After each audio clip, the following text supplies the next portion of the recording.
Istorya Tagalog Horror Stories.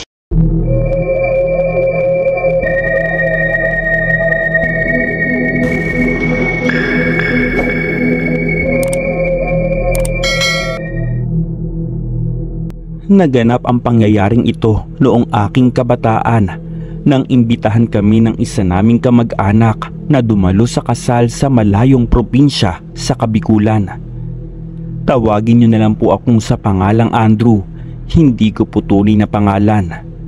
49 anyos na po ako at kasalukuyang naninirahan sa Kamuning, Quezon City kasama po ang aking pamilya.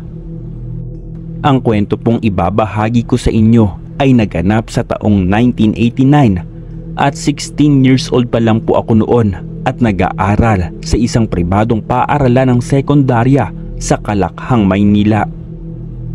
Tubong Manilenyo ang aking ama, habang ang butihin ko namang ina ay lumaki sa lalawigan ng Gubat, Sorsogon sa probinsya ng Bicol. Itatago ko na rin po ang kanilang pagkakilanlan sa pangalang Tatay Julio at Nanay Amelia. Simula po nang iluwal ako ni Nanay Amelia at magkaisip ay hindi ko na po nagawang makapunta sa probinsya na pinagmula ng butihin kong ina dahil palagi po silang abala ni Tatay Julio sa kanilang trabaho. Noong bata pa ako ay palaging katulong namin ang madalas kong nakakasama sa bahay dahil palaging wala ang aking ama at ina at abala sila sa kanilang mga trabaho. Hindi naman sa pagmamayabang ay nakakaangat kami sa buhay dahil may sarili kaming bahay, kotse at marami kaming magagandang kagamitan sa loob ng aming tahanan. Ang katulong na rin namin ang itinuturing kong pangalawang ina dahil mas madalas ko itong nakakasama at ito rin po ang nag-aalaga sa akin simula sa aking pagkabata hanggang tumuntong ako sa hustong gulang ng pagbibinata. Probinsya na rin ang aming katulong na itago na lang po natin sa pangalang Ate Mabel. Mabait at maalaga sa akin si Ate Mabel noon at maganda rin itong babae. Madalas tuwing magkasama kami sa bahay at palagi po ako nitong kinukwentuhan ng mga kababalaghan na nagaganap noon sa kanilang probinsya. Minsan, tuwing ginagabi na ng uwi sina Tatay Julio at Nanay Amelia, ay sinasamahan naman ako ni Ate Mabel sa aking higaan kahit na nagbibinata na ako noon. Ate Mabel, diba naikwento mo na sa akin dati ang mga engkanto at duwende? Matanong nga kita ate, totoo ba talaga mga aswang?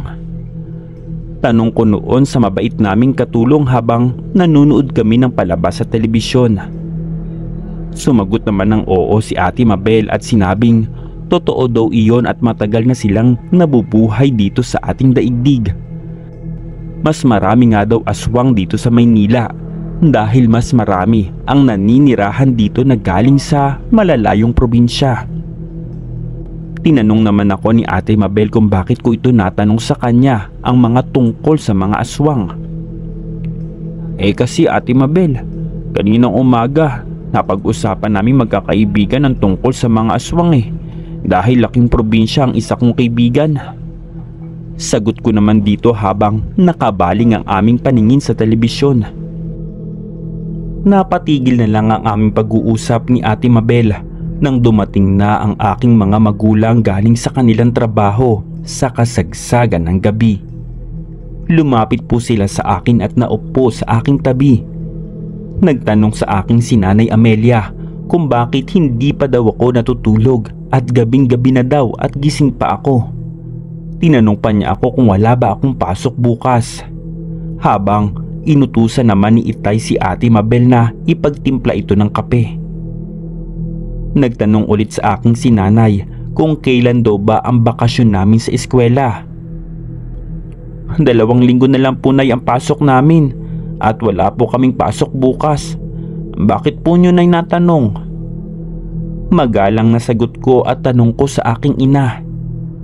Sinabi sa akin ni Nanay Amelia na sa mga susunod daw na linggo ay tutungo kami ng Bicol ng aking ama dahil kailangan namin dumalo sa kasal ng pinsan ni Nanay Amelia.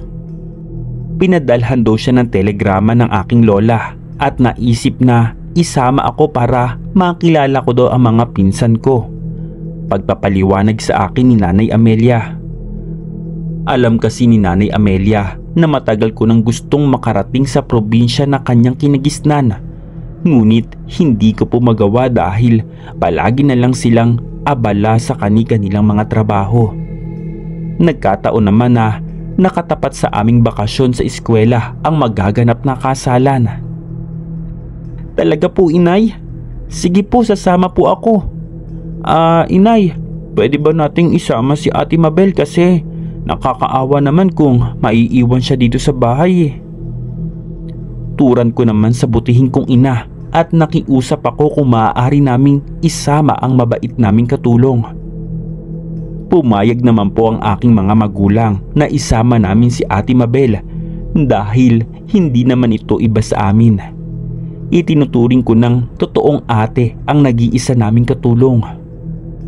Sa mga lumipas pang mga araw ay halos palagi kong pinagdarasal na sanay na bilis ang takbo ng oras dahil nasasabik na akong tumungo ng Bicol. Hanggang sa dumating na nga ang nakatakdang araw ng aming biyahe. Hindi rin kami nagbus patungong Bicol dahil may sarili namang kaming service na sasakyan. Bali salitan sa pagmamaneho noon si Nanay Amelia at Tatay Julio. Marami din kaming dalang pasalubong para kina lolo at lola at dala din namin ang ireregalo sa ikakasal na pinsan ni Nanay Amelia.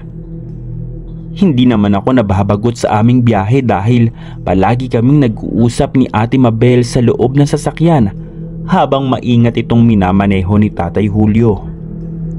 Habang matuloy na tumatakbo ang kotse ay palagi akong nakatanaw sa bintana dahil napakaganda po ng tanawin sa aming dinaraanan na halos puro kakahuyan at nasasapinan ng malaberdeng talahib ang malawak na lupain habang kumakain ng mga damo ang mga baka at kalabaw. Sariwa din ang hangin na dumadampi sa aking balat na nagmumula sa mga kumakaway na dahon sa mga puno. Labis po talaga akong nabibighani sa ganda ng kalikasan dahil kaakit-akit sila sa aking paningin. Hindi po tulad sa Maynila na puro na lang mga gusali at sasakyan ang nakikita ko, sabayan pa ng polusyon dulot ng mga usok na nagmumula sa pabrika. Halos 12 oras ang ginugol namin sa biyahe bago namin narating ang bukana ng probinsya ng Sorsogon. Ngunit sinabi ni Nanay Amelia na mahigit ilang kilometro pa ang aming itatagal sa biyahe bago marating ang kanilang baryo dahil nasa pinakadulo ang kanilang sityo sa nasabing lugar. Lumipas ang ilang oras ay malaya at ligtas naming narating ang lugar na kinagisnan ni Nanay Amelia na matagal ko nang pinapangarap na marating. Hindi naman kami nahirapang makapasok sa mismong sityo kung saan nakatirik ang bahay nila lolo at lola dahil may makipot na daanan na kakasya naman ang aming sasakyan. Hindi rin noon magkakadikit ang mga kabahayan na halos may ilang di pa ang bawat pagitan. Ngunit masasabi kong tahimik at matiwasay ang mga naninirahan doon. Labis namang natuwa sina lolo at lola nang ipakilala ako ng aking magulang sa kanila dahil iyon po ang unang beses na nakita po nila ako. Simula po kasi nang pumunta si Nanay Amelia sa Maynila para magtrabaho ay bihira na lang itong makauwi sa kanilang probinsya. Ngunit nang mag-asawa si Inay at iluwal ako nito sa mundo ay hindi na ito nakakauwi sa kanila para bisitahin ang kanyang mga magulang dahil abala na sila sa trabaho ni Tatay Julio at ipinagkatiwala nila ako kay Ate Mabel. Dumating sa punto na nagsidatingan na ang ilang kapatid ni Nanay Amelia kasama ang aking mga kapinsan. Pati ang pinsan ni Inay na ikakasal ay pumunta din sa tahanan nila lolo at lola. Hindi ko rin po lubos akalain na magaganda pala ang mga pinsan kong babae. Mainit kaming tinanggap ng aming kamag-anakan at halos naiilang akong kausapin ng mga naggagandahan kong pinsang babae. Pabiro naman akong tinanong ni Lola kung may nililigawan na daw ba akong babae na ikinapula naman ng aking pisngi. Naiilang kasi akong sagutin ang tanong ni Lola dahil katabi ko noon ang pinsan kong babae.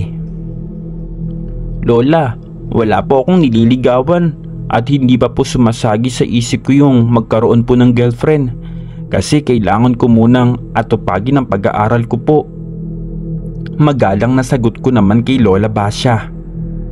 Natuwa naman si Lola sa isinagot ko dahil napalaki ako ng maayos ng mga magulang ko dahil mas inaatupag ko pa ang aking pag-aaral.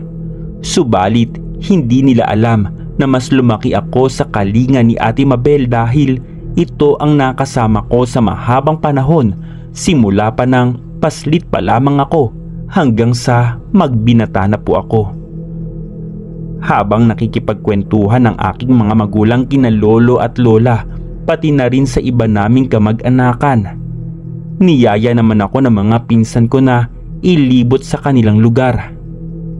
Hindi na po ako nakapagpaalam pa sa aking mga magulang dahil abala sila sa pakikipag-usap habang si Ate Mabel naman ay inaayos ang aming kagamitan sa aming magiging silid. Halos naaaliw ako habang nililibot namin ang kanilang sityo dahil po napakaganda ng mga tanawin. Dinala din nila ako sa bukirin ng isa kong pinsan na babae hanggang sa tumungo kami sa isang malinis na sapa sa dulo po ng bukirin ng aking pinsan na napapalibutan ng magkabilang gilid ng bakawan. Mga insan, pwede bang maligo dito? Mukha namang malinis ang tubig oh. Tanong ko sa pinsan kong babae na walang sawang pinagmamasdan ng aking muka. Sumagot ang aking pinsan na pwede naman daw maligo dito. Minsan daw ay naliligo din sila dito tuwing sasapit ang tag-init. Ngunit sinabi rin nila sa akin na tuwing umaga daw at tanghali lang sila naliligo sa sapa dahil delikado daw pag naabutan sila ng paglubog ng araw sa tabi ng sapa dahil marami daw na naninirahan ng mga engkanto at maligno sa bakawan. May naninirahan pa daw na pamilyang aswang sa kabilang pangpang ng sapa patungo sa kakahuyan. At dahil wala naman akong pamalit na damit at kulang pa ako sa tulog dahil sa mahaba naming biyahe, naisipan kong bukas na lang ako maliligo sa sapa kasama ang aking mga pinsan. Matapos naming libutin ang kahabaan ng sapa sa tabi ng pangpang, naisipan na naming bumalik sa bahay nila lolo at lola dahil baka hanapin na ako ng aking mga magulang. Habang tinatahak namin ang gilid ng sapa ay isang katawan ng babae ang aking namataan na nangunguha ng mga tulya sa sapa dahil mababaw lang ang tubig noon. Habang puno ng putik ang dalawang binti ng magandang dilag na umagaw ng aking atensyon. Kahit na madungis ang damit ng dalaga dahil sa talansik ng putik ay maaaninag ko ang natural na ganda nito. Tila para siyang isang anghel sa aking paningin dahil lahat ng katangian na gusto ko sa isang babae ay nasa katauhan ng dalagang kumuha ng aking atensyon. Kayumanggi ang balat nito at tuwid ang mahabang buhok, balingkanitan ang katawan at maninipis ang labi. Tila bumilis ang pintig ng aking puso at iyon ang unang pagkakataon na humanga ako sa isang babae na kahit na marami naman akong nakakasalamuhang magagandang babae sa Maynila. Bigla na lang lumakas ang kabog ng dibdib ko nang mapatingin sa akin ang magandang dilag kasabay ng paghahawi nito ng kanyang buhok sa gilid ng kanyang tenga, dahilan para naputikan ang kanyang maamong muka. Insan, kilala mo ba yung babaeng iyon? Tanong ko sa isang pinsan kong babae at tinuro ko ito gamit ang aking nguso. Pabulong namang sinabi sa akin ng aking pinsan na huwag ko na daw balakin pang makilala ang babaeng iyon dahil bali-balita daw sa kanilang lugar na aswang ang pamilya ng babaeng iyon. Sila daw ang naninirahan sa kakahuyan sa kabilang pangpang. Aswang, binibiro mo naman ako insan eh. Napakaganda naman ng babaeng iyon para maging isang aswang. Sagot ko naman dito. Sinabihan naman ako ng mga pinsan ko na hinaan ko lang ang boses ko at baka madinig daw ako ng babae.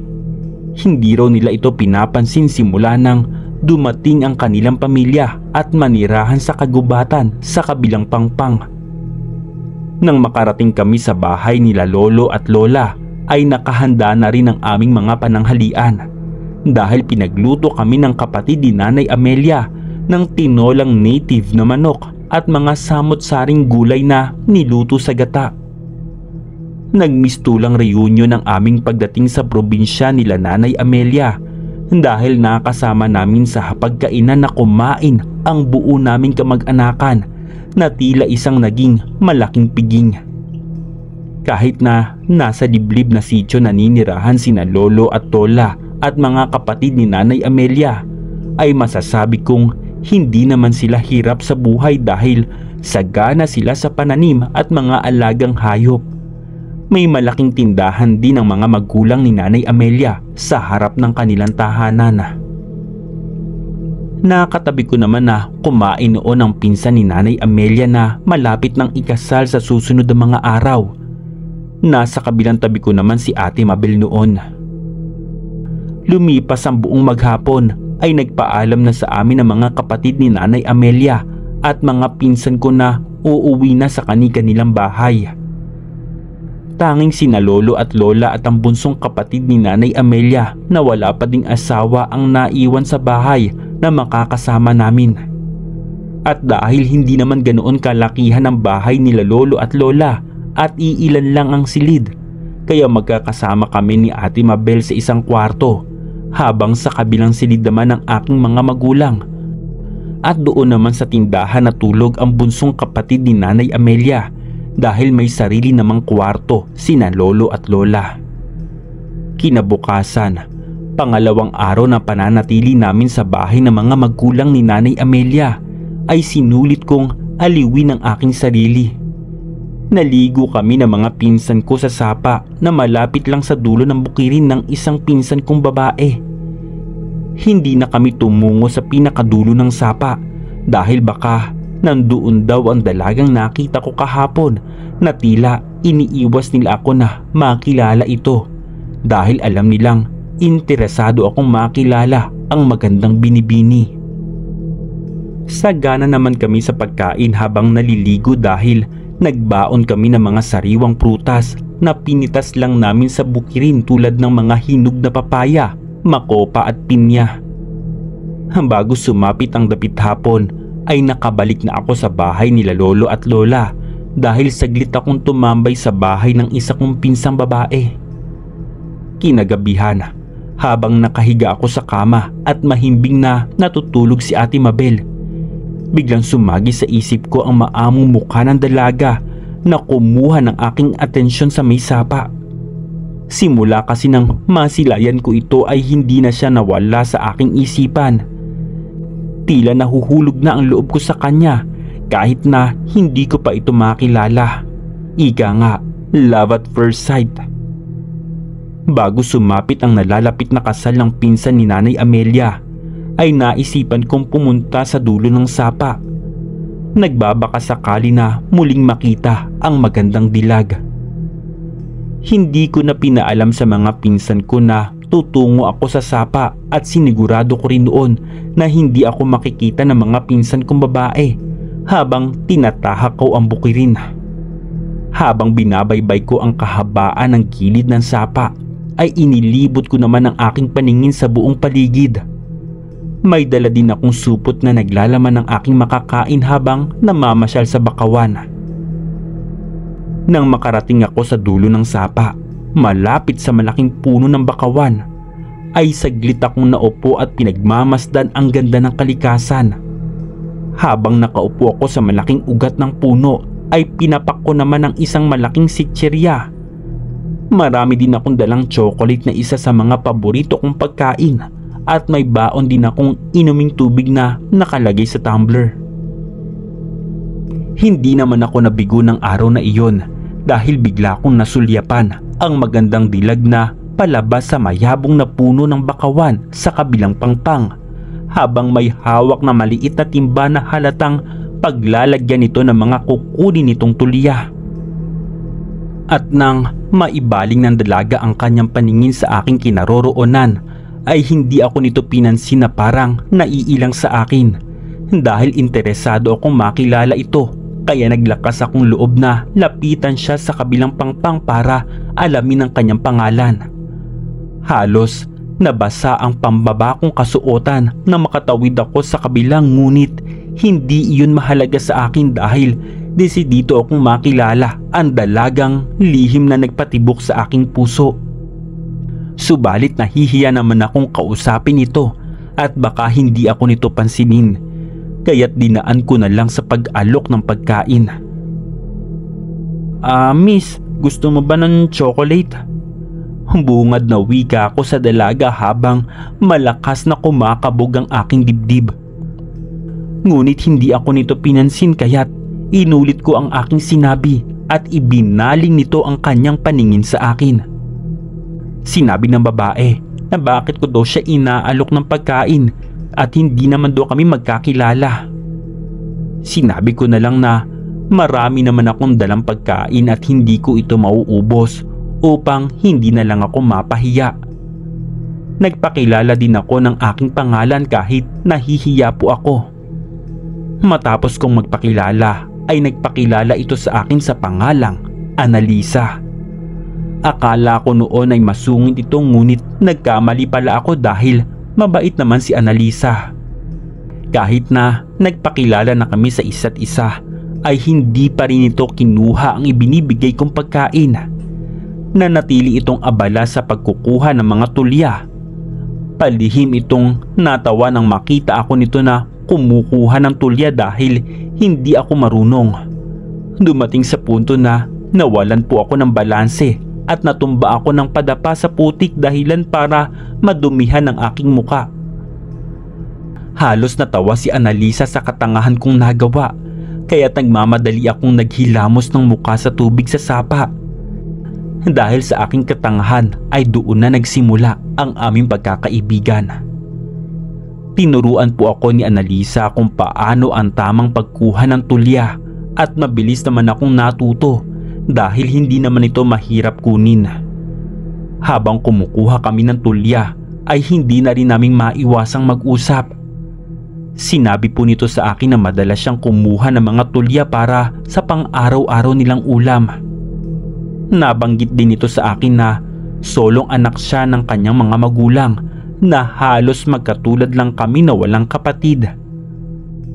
Tinanong ko rin ito kung bakit hindi ang ama niya ang kumukuha ng kanilang mauulam sa sapa, at sinabi naman ito na may malubhang sakit ang kanyang ama at mag-iisang buwan na itong nakaratay sa higaan at ang ina nito ang nag-aalaga naman sa kanyang ama. Masasabi kong mahirap pa sa mahirap ang tinatamasang buhay ni Annalisa.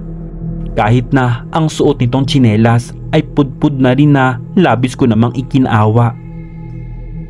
Nang mapuno ng tulya ang sisidlan ni Annalisa ay nagpaalam na ito sa akin na uuwi na sa kanilang tahanan dahil kailangan pa nitong linisan at lutuin ang mga tulya. Nalungkot naman po ako sa biglang pagpapaalam nito sa akin dahil tila ang bilis ng oras nang makasama kaming dalawa. Bago tuluyang umalis si Annalisa ay pinilit ko po siyang tanggapin ang ibinibigay kong mga pagkain sa kanya dahil hindi na rin ito nagawang tanggihan pa ang inaalok ko. Inuwi ko naman sa bahay ni lolo at lola ang mga tulya na kinuha ko at inulam namin iyon kinagabihan. Nagtataka noon si Nanay Amelia kung paano ako natutong kumuha ng tulya sa tabi ng sapa. Noong sumapit muli ang panibagong umaga ay muli kaming nagkita ni Annalisa sa dulo ng sapa. Ngunit nang mga sandaling iyon ay tinulungan ko na lang siyang kumuha ng mga tulya para mabilis itong matapos at para mas mahaba pa ang aming usapan habang magkasama kaming dalawa. At dahil bukas na ang nakatakdang araw ng kasal ng pinsan ni Nanay Amelia, inimbitahan ko ito na dumalo sa magaganap na kasalan. Tumanggi naman ito dahil hindi niya kakilala ang mga kamag-anakan ko. Ngunit muli kong kinulit ang dalaga at sinabi kong hindi ako aalis sa tabi niya basta't sumama lang siya sa akin. Labis na kaligayahan ang nararamdaman ko nang pumayag itong sumama sa akin. Nakiusap ito sa akin na sunduin ko siya kinabukasan sa bukana ng Bukirin dahil doon niya ako hihintayin. Pinaalam ko naman sa aking mga magulang at kina lolo at lola na may isasama akong bagong kaibigan sa magaganap na kasalan kinabukasan at pumayag naman ang mga ito. Hindi rin nalaman ng mga pinsan kong babae na nakikipagkita ako kay Annalisa dahil palagi nilang sinasabi na aswang ang dalaga.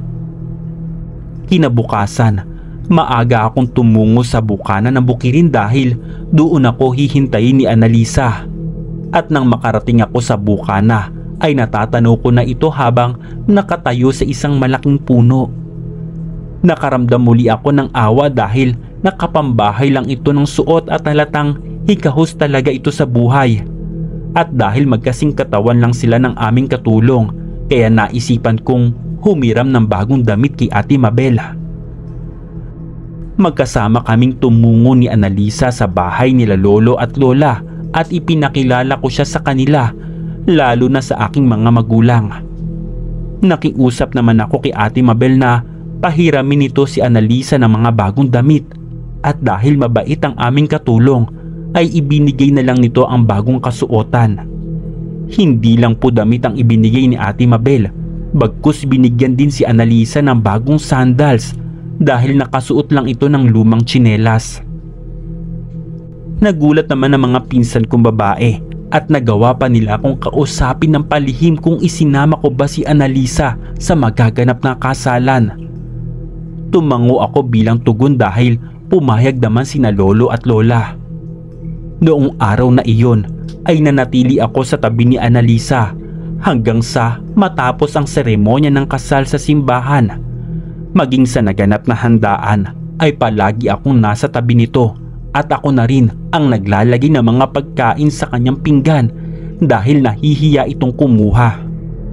Napansin ko rin na pinagtitinginan ng mga bisita na mismong naninirahan sa sityo si Annalisa, pati na rin ang mga pinsan kong babae na halatang malamig ang pakikitungo nila sa dalaga. Buti na lang po at kinakausap ito ni Ate Mabel, dahilan para hindi mailang ang dalaga kahit batid nito na pangit ang trato sa kanya ng mga taga-baryo. Tinanong naman ni Nanay Amelia si Annalisa kung bakit hindi raw nito isinama ang mga magulang nito para makakain sila. Ipagbabalot na lang daw sila ni Nanay Amelia ng mga ulam para maiuwi nito sa kanila at makakain naman ito ng handa. Sumagot naman si Annalisa na huwag na daw at nakakahiya naman daw dahil hindi naman daw talaga siya imbitado. Kinulit ko lang daw siya kaya daw siya sumama sa kasalan. Sinabi naman ni Nanay Amelia kay Annalisa na imbitado man ito o hindi ay hindi iyon mahalaga dahil isinama ko siya at bahagi na siya ng pamilyang ikakasal. Naantig naman ang puso ni Annalisa sa kabaitan ni Nanay Amelia. Naging malapit din sila ni Ate Mabel. Matapos naming kumain ay ibinigay naman sa kanya ni Inay ang mga binalot nitong ulam na halos puro karne. Malugod naman nagpasalamat si Annalisa bago ito nagpaalam na babalik na sa kanilang bahay. Sinabihan ako ni Inay na ihatid ko ang dalaga sa kanila dahil maaga pa ng mga oras na iyon. Umayo naman sa akin ang sinabi ni Nanay Amelia dahil nais ko talaga itong hihatid sa dulo ng sapa. Hindi ko kasi binanggit noon sa aking mga magulang kung saan naninirahan si Annalisa. Nang makarating kami sa dulo ng sapa ay nakiusap ako sa kanya na ihatid ko siya hanggang sa kanilang tirahan, ngunit hindi po ito pumayag. Hindi rin kami dumaan sa may Bukirin nang hihatid ko si Annalisa dahil may ibang daanan namang patungo sa kanila na hindi na kailangan pang tumawid sa kabilang pangpang. Sa mga natitirang araw ng aming bakasyon sa probinsya nila lolo at lola ay inilaan ko ang buong oras na kasama si Annalisa. Dahil isang linggo lang ang aming bakasyon at muli na kaming babalik sa Maynila. Sa huling araw ng pananatili namin sa probinsya ay malungkot akong nagpaalam sa dalaga dahil hindi ko na ito muli pang makikita. Nasilayan ko rin ang kalungkutan sa mukha ng dalaga dahil naging malapit na kami sa isa't isa sa maikling panahon ng aming pagsasama. Nagtanong naman si Nanay Amelia sa akin kung tapos na daw ba ako mag-impake at bilisan ko daw dahil aalis na kami. Wala pa kasi akong balak noon na bumalik sa Maynila, lalo na't araw naman ng aming bakasyon sa eskwela. Ngunit ang totoong dahilan talaga kung bakit ayaw ko pang umalis sa probinsya nila lolo at lola dahil ayaw kong malayo kay Annalisa dahil lihim ko na itong minamahal. Nay, Tay, pwede bang mauna na kayo nila Ate Mabel na bumalik sa Maynila? Gusto ko pa kasing manatili muna dito ng ilang araw dahil wala naman po akong gagawin sa atin tsaka bakasyon po naman sa eskwelahan eh. Pakiusap ko naman sa mga magulang ko. Pumayag naman sila nang sabihin ko iyon kay Lola Basha. Subalit mukhang alam nila Nanay Amelia at Tatay Julio ang tunay na dahilan kung bakit ayaw ko pang umuwi sa amin dahil nahuhumaling ako kay Annalisa. Nagulat na lang ako nang sabihin ni Lola Basha habang maaga pa ay iwasan ko na si Annalisa dahil hindi kami maaaring magkaroon ng malalim na ugnayan na hindi ko lubos maunawaan. Siguro iniisip ni Lola Basha na masyado pa akong bata para pumasok sa isang relasyon. Nabanggit din ni Lola noon na alam nitong saan naninirahan si Annalisa dahil nagsumbong ang mga pinsan kong babae. Dumating din sa punto na sabihin ni Lola Basha na totoo ang sabi-sabi na aswang ang pinagmulang pamilya ni Annalisa. Iniba ko na lang ang aming usapan dahil nauwi na naman sa aswang ang aming pag-uusap. Naisipan ko rin noon sa aking sarili na kung sakali mang totoo ang mga paratang nila sa dalaga ay nakakasiguro ako na hindi naman masama si Annalisa. Nagulat naman si Annalisa na muli ako nitong makita sa dulo ng sapa dahil inakala nitong bumalik na ako ng Maynila. Nagulat pa nga ako noon nang yakapin ako nito ng mahigpit dahil muli kami nagkita.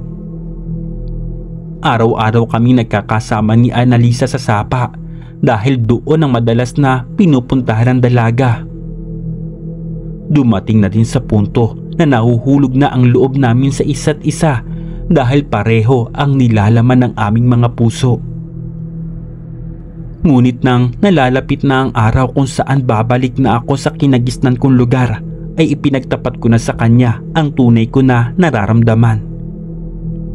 Tila nakaramdam ako ng pighati ng tanggihan nito ang inalay kong pag-ibig. Hindi ko alam kung bakit ako binasted ni Annalisa dahil nararamdaman kong mahal niya din ako.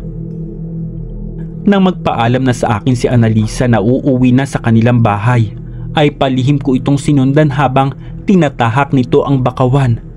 Sa ilang minuto na pagbubuntot ko sa kanya ay bumungad sa akin ang isang kakahuyan. Noong pumasok si Annalisa sa kanilang tahanan ay saglit po ako nagtago sa isang mayabong na talahiban upang magmasid kung may katotohanan ba ang paratang sa kanya na nagmula siya sa angkan ng mga aswang. Nag-aagaw na rin po ang liwanag at dilim ng mga oras na iyon. Ngunit isang bagay ang biglang umago ng aking atensyon. Dahil lumabas sa kani-kanilang mga kubo ang mga pamilyang nakatira sa kabahayan at nagtitipon-tipon sila sa isang lokasyon kabilang na ang pamilya ni Annalisa. Hindi ko lubos maisip na nagsisinungaling sa akin ang dalaga dahil wala naman sakit ang ama nito. Ngunit napansin ko rin na parang hindi mapakali ang dalaga na tila may bumabagabag sa kanyang kalooban. Dumating sa punto na pasinghot-singhot sa hangin ng mga nagtitipon-tipong pamilya na labis ko namang ikinasindak dahil nagmistula silang mga aso sa kanilang ginagawa. Matapos nilang suminghot ng malalim ay napatingin silang lahat sa aking pinagkukublian at ngumiti sila ng nakakatakot. Hanggang sa bigla na lang nanlisik ang kanilang mga mata at nagsimula ng magpalit ng anyo. Tama nga ang sinabi sa akin ng mga pinsan kong babae na aswang ang pamilyang kinabibilangan ni Annalisa. Halos napako ako sa aking pinagtataguan dahil nanginginig ang aking mga tuhod at hindi ako makagalaw. Lumapit po sa akin si Annalisa at hinawakan nito ang aking kamay at nagwika na kailangan ko na daw makaalis sa kagubatan dahil hindi na raw ako bubuhayin ng mga kalahi niyang aswang. Magkasama kaming tumakbo ni Annalisa palabas sa kakahuyan patungo sa bakawan. Habang matulin kaming tumatakbo sa bakawan ay malinaw ko nadidinig ang malalakas na angil ng mga aswang na halatang hinahabol na kami. Sinabi naman ito sa akin ng tunay na dahilan kung bakit hindi ito pumapayag na ihatid ko siya sa kanilang tahanan dahil ayaw niya akong mapahamak dahil sa kanyang angkan ng mga aswang. Nakahinga na lang kami ng maluwag na bumungad sa amin ng sapa at mabilis kaming tumawid sa kabilang pangpang.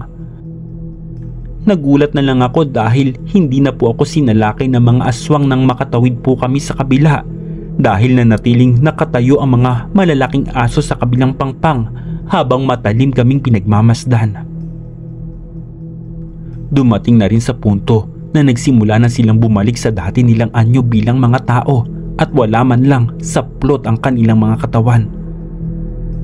Sumisigaw naman ang matandang lalaki at sinabing walang utang na loob daw si Annalisa. Matapos daw nila itong palakihin ay mas pinili pa daw nitong sumama sa akin. Hindi na daw ito nabibilang sa kanilang angkan at itinatakwil na daw nila si Annalisa. Matapos sabihin ng matandang lalaki ay magkasama silang umalis patungo sa kanilang pinagkukutaan. Lumaki si Annalisa sa poder ng kanyang mga kaanak at halos iisang dugo lang ang dumadaloy sa mga aswang na humahabol sa akin. Binanggit din ito sa akin na hindi sila nambibiktima ng mga pamilyang naninirahan sa nasabing sityo dahil alam ng mga taga-baryo ang kanilang lihim na pagkatao. At dahil wala nang mauuwian si Annalisa dahil sa ginawa nitong kataksilan sa kinabibilangan niyang angkan, wala po akong nagawa kundi ang isama ito sa bahay nila lolo at lola. Sermon po ang inabot ko sa mga magulang ni Nanay Amelia dahil ginabi na ako sa uwi at kasama ko pa si Annalisa. Hindi ko rin po inaasahan na alam pala nila lolo at lola na hindi lang isang pamilya ang naninirahan sa kabilang pangpang dahil matagal na pala nilang alam na may mga pamilyang naninirahan doon na angkan ng mga aswang. Nakiusap po ako kina lolo at lola na kung maaari sa kanila muna manirahan si Annalisa dahil pinalayas na ito at itinakwil na ng kanyang angkan. Nagpaalam na rin po ako kina lolo at lola at sa bunsong kapatid ni Nanay Amelia na babalik na po ako sa Maynila kinabukasan at isasama ko po si Annalisa. Sinabi sa akin ni Lola Basha kung mahal ko daw talaga si Annalisa, bakit daw hindi ko ito isama sa Maynila kung saan malayo ito sa kanyang mga kaanak. Gayunpaman, huwag ko daw pababayaan ang pag-aaral ko kahit na pumasok ako sa isang relasyon. Sa sumunod pang mga araw, nagpaalam na rin ako kina lolo at lola at sa bunsong kapatid ni Nanay Amelia na babalik na ako sa Maynila kinabukasan kasama si Annalisa. Nakiusap din ako kay lola na pakiusapan niya ang mga pinsan ko na huwag sasabihin sa aking mga magulang ang tunay na katauhan ni Annalisa at ako na ang bahalang magpaliwanag sa kanila sa takdang panahon. Kinabukasan, maaga pa lang ay tumungo na kami ni Annalisa sa sakayan ng bus. Hinatid kami ng bunsong kapatid ni Nanay Amelia at ibinigay din niya ang kanyang mga pinaglumaang damit sa dalagang sinisinta ko dahil wala itong kasuotan. Nagulangtang naman si Nanay Amelia at Tatay Julio nang makauwi ako sa bahay dahil may kasama na akong babae at iniisip ng mga ito na tinanan ko si Annalisa. At dahil nagmamahalan kaming dalawa, inamin na rin ni Annalisa na mahal niya ako at sinabi ko na lang sa mga magulang ko na tinanan ko nga si Annalisa na labis nilang ikinagalit. Nangako naman ako sa aking mga magulang na hindi ko pababayaan ang aking pag-aaral. Noong sumapit na ang araw ng pasukan sa eskwela ay pinag-aral din nila Nanay Amelia si Annalisa at bumili pa sila ng mga bagong uniforme at bagong damit na pambahay ni Annalisa. Bahay at eskwela lang ang naging ruta namin noon ni Annalisa at madalang kaming mamasyal sa labas. Mas kampante kami sa tuwing nasa loob lang kami ng aming tahanan habang kasama namin si Ate Mabel. Ngunit ang itinatago naming lihim ni Annalisa ay hindi tumagal dahil kinalaunan na bisto ang tunay nitong katauhan ng aking mga magulang at ni Ate Mabel dahil sa mga kalamansi na ginagamit ng aming katulong sa pagluluto. Akala ko po noon ay papalayasin nila si Annalisa, ngunit hindi ko po lubos maisip na tanggap pa rin siya ng aking mga magulang na ikinataba po ng aking puso. Naisip nila na si Annalisa ang kaligayahan ng aking pagkatao. Sa mga lumipas na taon ay pareho kami nakapagtapos sa pag-aaral ni Annalisa at nagkaroon kami ng magandang buhay sa tulong na rin ng aking mga magulang. Nagtayo rin kami ng negosyo na kung saan mananatili lang sa loob ng bahay si Annalisa dahil iyon din ang nais niyang mangyari. Kinalaunan, nagpakasal po kami at nagkaroon ng sariling pamilya at tinatamasa ang kaginhawaan sa buhay kapiling ang aming mga anak. Dahil sa isang imbitasyon ay nakilala ko po ang babaeng itinadhana sa akin ng may kapal. Hanggang dito na lang po at marami pong salamat.